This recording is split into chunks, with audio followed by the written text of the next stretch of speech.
Welcome back mga kaaldab. Ito na naman po ang inyong lingkod, si Mr. Destiny. At magbibigay tayo ng pinakamainit na update po ngayon sa social media mga kaaldab. Ito yung mga nagaganap, nangyayari po sa labas at loob po ng social media.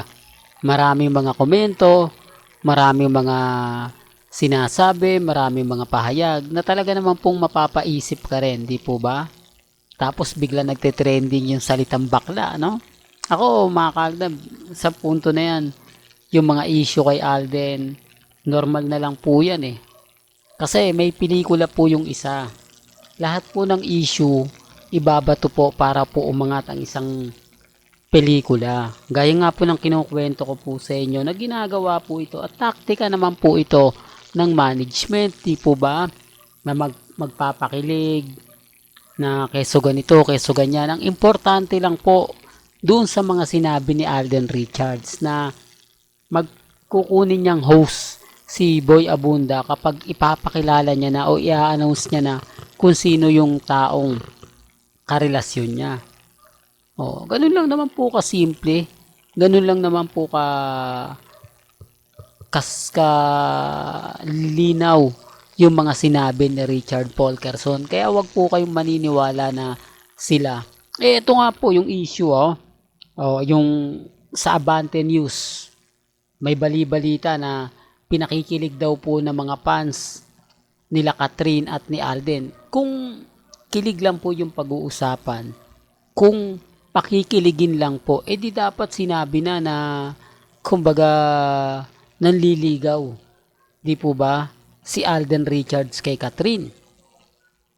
Sasabihin lang ni Alden Richards na maganda si Catherine, liligawan ko to, etc. etc. na maganda siya, kumbaga hindi naman taliwas sa inyo na ganito ganyan. O, yung tipong masasabi mo na may aabangan, yung tipong uy, nanliligaw si Alden kay Catherine, ano kaya ang status naman ni Catherine sa kay Alden Richards, sasagutin niya ba? Yung tipong ganun, wala wala naman po talagang ganun.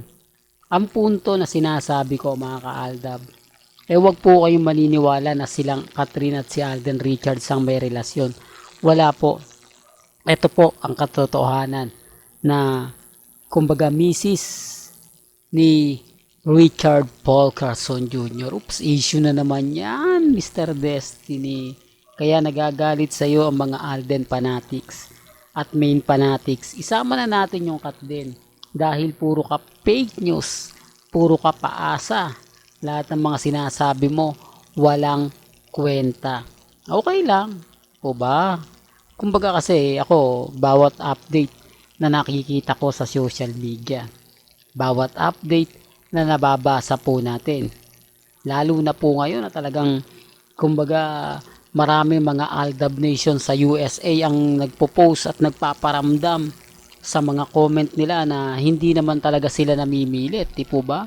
Sinasabi lang po nila kung ano po yung naganap at nangyari. Hindi naman daw po masama na yun yung sasabihin nila. Kaya lang siyempre maraming bitter Ayaw po nila dahil paniniwalaan. Kaya nga sinasabi ko to, may mga mamis, mga titas, mga senyor, magsisinungaling po ba sila kung kay Alden Richards na po nanggaling? Gasino lang naman po yung sinabi nila, pero bakit affected?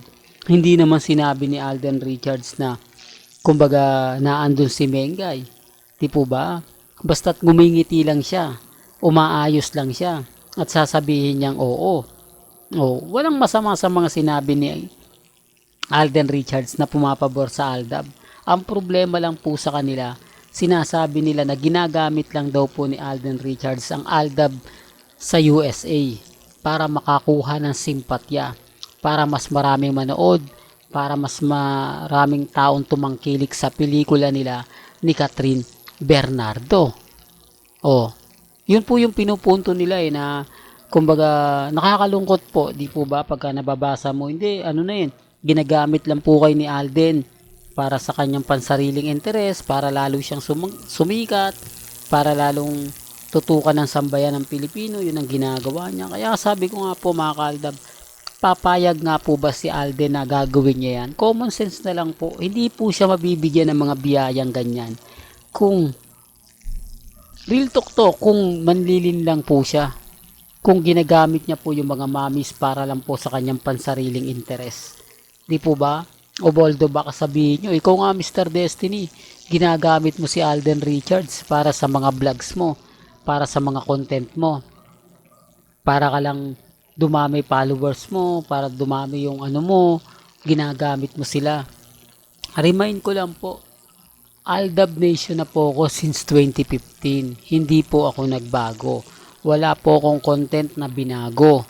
Kung ano po yung napapanood nyo simula't simula po ng 2015, ito pa rin po si Mr. Destiny hanggang 2024. Kaya nga po kung gugustuhin ko lang, pasensya na po kayo kung paulit-ulit kasi kumbaga para lang klaro, kung gugustuhin ko lang po magparami ng views, magparami ng subscriber, magpapalit po ako ng content, di po ba? Makikisaw-saw po ako sa mga issue na mainit ngayon, issue na kung saan pinagpepestahan sina Ogie Diaz, sina Christopher Min, di po ba?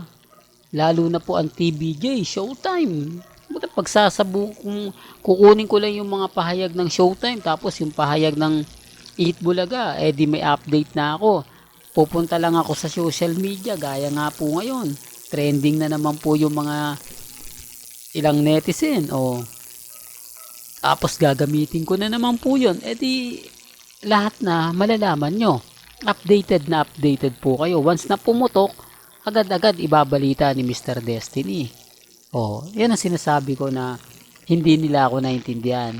Hindi po ako katulad ng iba na nagpapalit ng content para lang po pagka bumaba ang views ng Aldab. Hindi, palit na ako po, hindi po.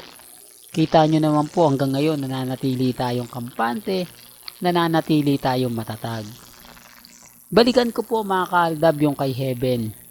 Wala pa rin po, kumbaga nagtrending po siya pero sabi nga po niya sa mga fans na nag-aabang, nag-aantay ng pelikula nila ni Alden Richards, wala pa po Kumbaga, hindi pa rin tayo sure kung first week ng October o second week ng October kasi yun daw po talaga yung pinaka-target Kasi dapat nga po dito mga September, no? Pero hindi Kumbaga, matatagalan Marami pa raw pong project gagawin si Alden Richards. Baka nagtataka po kayo kung bakit po kailangan matapos muna ni Alden Richards yung mga trabaho niya sa GMA at sa mga endorsement niya para makapokus po siya sa promotion. Kasi pagkatapos nga po ng kay Heaven, yung out of order, ang susunod naman po niyang ipopromote yung November. Na kung saan nga po kay Heaven pa, kay Catherine Bernardo at kay Alden Richards. Kaya napakarami pong ganap na mangyayari ngayong 2024 at sa pagpasok nga po daw ng 2025 po ba? At wag nyo na pong asahan na magkakaroon po ng pelikula si Mengay at kay Bossing kasi wala na, nandun na yung pinaka-final na nagsushooting na nga po sila, nagsisimula na yung The Kingdom na kung saan hindi nga po kasama si Mengay, no? Nakakalungkot lang po na pero andun yung point mga ka-Aldab na relax lang po tayo. Kampante lang, hayaan lang po natin sila. Kung ano yung sa tingin po nila na ikasisiya nila sa mga pambabas, pang-insulto sa Aldab Nation. Okay lang, basta tayo mga ka-Aldab at si Richard Paul Quezon masaya. Yun lang naman po yung importante doon, di po ba? Maging masaya po tayo kahit sabihin nila na ginagamit lang ni Alden Richards ang mga Aldab Nation para sa pansarili, okay lang. Wala naman pong mawawala, di po ba? Well, hanggang dito na lang po ang ating latest updates. Kaya kung gusto nyo pa po ng pinaka-latest at sariwang update, abay tumutok lang po kayo dito po sa channel ni Mr. Destiny para updated po kayo sa mga latest at sa mga bagong video po na ilalabas po natin maya-maya lang. Kaya kung bago ka lang sa channel na to at isa kang true blooded Aldab Nation na nagmamahal kina Mengay at Isoy, tama po ang channel na pinuntahan mo, kaya consider na po kitang bagong subscriber. At huwag mong kalimutang i-share ang mga video po natin sa mga mami, sa mga titas, at sa mga senyor. Hanggang sa muli, salamat po sa panonood at pakikinig.